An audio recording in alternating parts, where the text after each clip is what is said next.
Hello வணக்கம், இது உங்கள் சிவி ஜோன். எல்லாரும் எப்படி இருக்கீங்க? இப்போ பார்த்தீங்கன்னா லைவ்ல ஒரு சம்பவம் போகுது. அதாவது சபரி செம்ம ஃபேக்கு, செம்மையாக மாஸ்க் போட்டு விளையாடுறாரு, பயங்கரமான ஒரு கேடி, இப்படிலாம் நிறைய பேர் வந்துட்டு சொல்லிட்டு இருக்காங்க. காரணம் என்னென்னா, கோபம் வர இடத்துல அப்படி டப்புன்னு இப்படி கம்மி பண்ணுறது, நான் நல்லவன்ற மாதிரி ஒரு ரெஜிஸ்ட்ரேஷன் கேமு, இந்த மாதிரி நிறைய விஷயங்கள் பண்ணிகிட்டு இருக்காரு. சரிங்களா? இப்போ கூட என்ன நடக்குதுன்னா, ஒரு சரியான ஒரு பயங்கரமான ஒரு டாஸ்க்கு நேற்று ஒரு டாஸ்க் நடந்துச்சு. சார் அதில் வந்து சபரி வருவாரோ அப்படின்னு நினச்சோம். சபரி வரவே இல்லை. சரி, இன்றைக்காவது வந்து சபரி வருவாரா அப்படின்னு நினச்சோம். சரி, இன்றைக்கி டாஸ்க்காவது விளையாடுவார். ஏன்னா இன்றைக்கி வந்து கொஞ்சம் ரொம்ப ரஃப் அண்ட் டஃப்பான ஒரு டாஸ்க்கு.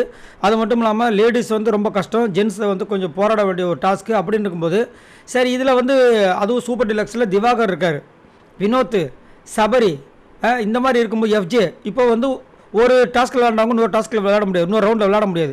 அப்படின்னு இருக்கும்போது சபரி வருவார் அப்படின்னு பார்த்தா, சபரி என்ன பண்ணுறாரு, இல்லை என்னால் முடியாதுன்னு சொல்லிட்டு ஜகா வாங்குறாரு. அதனால தான் வந்துட்டு ஆக்சுவலாக வந்து ரம்யா உள்ளே வருது. இல்லைனா ஆக்சுவலாக சபரி தான் வந்திருப்பார். சபரி வந்திருந்தாலும் கொஞ்சம் டஃப்பாக கொடுத்துருப்பார்.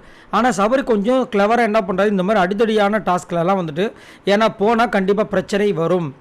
இதுக்கு முன்னாடி பார்த்தீங்கன்னா இந்த ஒரு ஸ்வாப்பிங் டாஸ்கில் எஃப்ஜேவும் இவரும் சேர்ந்துருப்பாங்க. அதில் வந்து அடிதடி கிடையாது. அதேமாதிரி ஆப்போனண்ட் யாருன்னா விஜய் பார்வதி, அதுக்கப்புறம் இன்னும் ஒரு சில பேர் இருந்தாங்க, நம்ம கானா வினோத், அது மாதிரி. ஸோ அதில் சண்டையே வரப்போகிறது கிடையாது, ஈஸியாக முடிச்சிட்டாங்க. ஆனால் இந்த மாதிரி சண்டை வர மாதிரி விஷயங்கள் எல்லாத்துலேயுமே கொஞ்சம் தவிர்க்கிறாரு.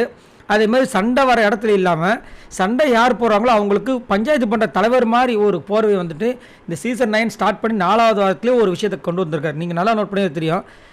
அப்போ அதை மீறியும் கனி கேட்குறாங்க, நீ வரலாம்ல, இந்த டாஸ்க் ரொம்ப டஃப்பாக இருக்கும் அப்படின்னா. இல்லைக்கா, என் கையில் வந்துட்டு பிளேட் வச்சுருக்காங்க. எப்படி பிளேட் வச்சுருக்காங்க? 6 மாதத்துக்கு முன்னாடி தான் வச்சாங்க. அப்போ ஃபஸ்ட்டு வாரம் வந்துட்டு தண்ணி டாஸ்க்கு வந்து இதே தானே சொன்னாங்க, கெமியோ இல்லை விஜய் பார்வதியோ சொன்னாங்க. அப்போ மட்டும் சொன்னீங்க அப்படின்போது நான் ட்ரை பண்ணுறேன்னாரு. அதுக்கப்புறம் ஃபுல்லாக அவர் தான் வந்து கமருதீன் கூட பண்ணல, இவர் தான் வந்து ஃபுல்லாக இழுத்து எவ்வளோ செம்ம வெயிட்டு அந்த ட்ரம்மு, அந்த ட்ராலியோடு இழுத்தார். அப்போ கை வலி தெரியல, கம்ப்ளைண்ட்டும் பண்ணல. இப்போ இந்த டாஸ்கில் வந்து தொப்பி எடுத்துகிட்டு ஓடுறது மட்டும்தான்.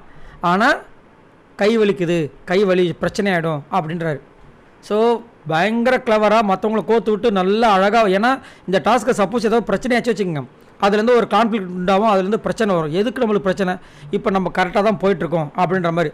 அது மட்டும் இல்லாமல் இப்போ கொஞ்ச நேரத்துக்கு முன்னாடி சரி வாங்க எல்லாம் லிவிங் ஏரியாவில் உட்காரலாம்னு சொல்லும்போது எல்லோரும் போயிட்டாங்க. இவர் மட்டும் நின்று ஒரு சவுண்டு, முருகா.